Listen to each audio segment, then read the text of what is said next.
Well, it's time for me to tell the story of our local hobo.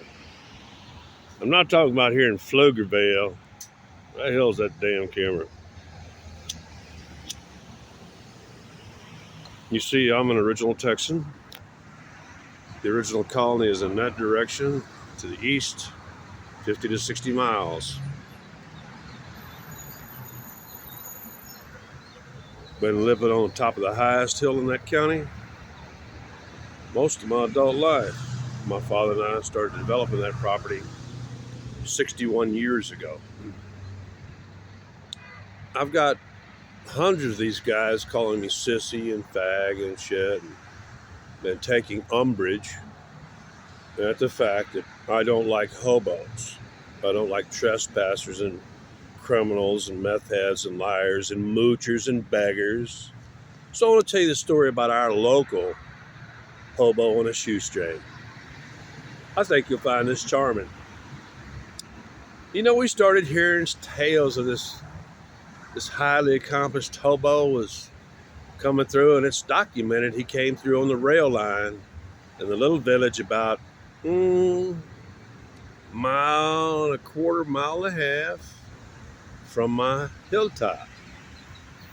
Man, I can hear that train whistle blowing from the west, 20 miles away before it gets there. You know, Doppler, I don't hear it too good the other, except for the one along Highway 36. And he built his fame. He was just a young boy from Mexico.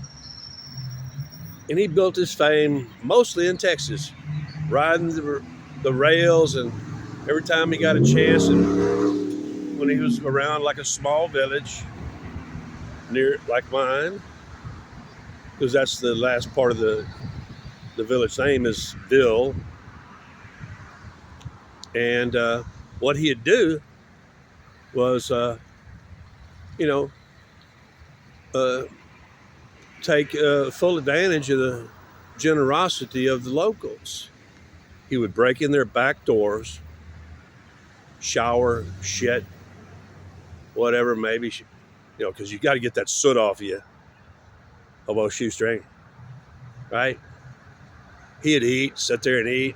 He'd usually time it, wait in the bushes. And usually he was pretty good. If it looked like a couple that might be armed or something, he'd find another house. Apparently he liked little old ladies, especially killing them and then raping them after he's killed them. I can't remember that Mexican's name. If you want to look it up, go ahead. I don't know what his total body count was, 10, 12, 13. But we know for a fact that on one of the murders, he had to go right through our village. Fortunately, in our village, we don't impede the rail. There are no curves. And so they have to go through usually at least 40, 50 miles an hour, but they're getting ready to slow down for the nearest city. So that's my little tale to all you people who are taking umbrage and calling me a fag and whatever else and stuff, and defending the object of your sexual obsession, because y'all really sound super gay, man.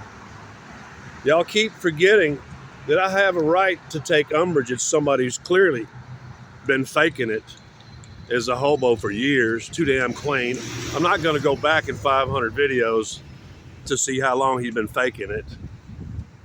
And you think that somebody who's riding illegally and going to places where he can jump on and off, like that Mexican, he was a Mexican national.